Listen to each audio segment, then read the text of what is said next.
আসসালামু গাইস, আজকে আপনাদেরকে কবি হওয়ার কিছু টিপস দিব। কীভাবে কবি হওয়া যায় সহজে, পড়ালেখা না করে। প্রথমে আপনারা আমার মতো এইভাবে একটা টাঙ্কের উপর বসবেন। এরপরে আমি তো ছাগল নিয়ে এসেছি, আপনারা নেবেন একটা কুকুর নেবেন। আমার কুকুর পাইনি, এই জন্য আমরা ছাগল নিয়েছি, কাজে আমাদের গ্রামে কুকুর পাওয়া যায় না।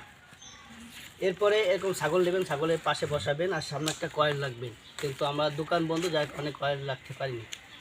তো যাই হোক, প্রথমে এরকম ছাগলের পাশে বসে কিছু কথাবার্তা বলবেন উপদেশমূলক। এরপরে আপনারা এরপরে আপনারা বড় চুল রাখবেন। যে সময় বইমেলা আসবে তার কিছুদিন আগে বড় বড় চুল রাখবেন। চুল রাখার পর এরপর আপনারা আমার কেন একটা দুটা বই লিখবেন। বই লেখার পরে এরপর আপনারা বইমেলায় যাবেন। বইমেলায় যেয়ে এরপরে আপনারা কী করবেন, এরপরে টিপসটা হলো আপনারা এরকম বইমেলায় যাবেন। যাওয়ার পর এরপর দেখবেন সুন্দর সুন্দর যেসব মেয়েরা থাকবে, যেমন এই যে দেখান, এদিক দেখান, এরকম সুন্দর যারা থাকবে তাদেরকে এরকম ডেকে নিয়ে আসবেন।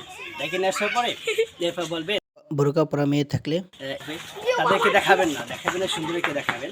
দেখানোর পর এরপর আপনারা বলেন যে এই সুন্দরী, হ্যাঁ, একে আমি যদি এইখান থেকে যদি একটা ফুল দিই, তাহলে সেই ফুল পাওয়ার যোগ্য না? কি বলেন? ঠিক ঠিক ঠিক। আচ্ছা, সে তো সুন্দরীর তুলনায় তার একটা ফুল সে ডিজার্ভ করে না, সে আরও 6-7টা ফুল ডিজার্ভ করে। হ্যাঁ, আরও 5টা ফুল দিলাম, আরও 5টা ফুল দিলেও তো তার কম হয়ে যায়, ঠিক না? ঠিক। এরপর আরও আরেকটা ফুল দিই, 6টা ফুল সে ডিজার্ভ করে। হ্যাঁ, এই 6টা ফুল নেবেন। এরপরে তার হাতটা তো ধরবেন, তারপর এবার বলবেন যে আপনি কি আমার বই নিয়েছেন? হ্যাঁ, বই তো নেননি, তাই না?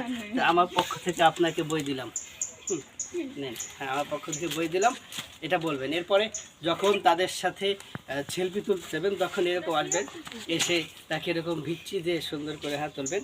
আর যে সময় ছেলেদের সাথে ছবি তুলবেন, সে সময় এরকম থাকবেন। আপনারা যদি আমার আজকের এই টিপসটা ফলো করতে পারেন, তাহলে আপনারা স্বল্প সময় না লেখাপড়া করেও আপনারা খুব হয়ে যেতে পারবেন আর কি। তা যারা একটু ভালো ভিডিও পর্যন্ত সবাই ভালো থাকবেন। আসসালামু আলাইকুম।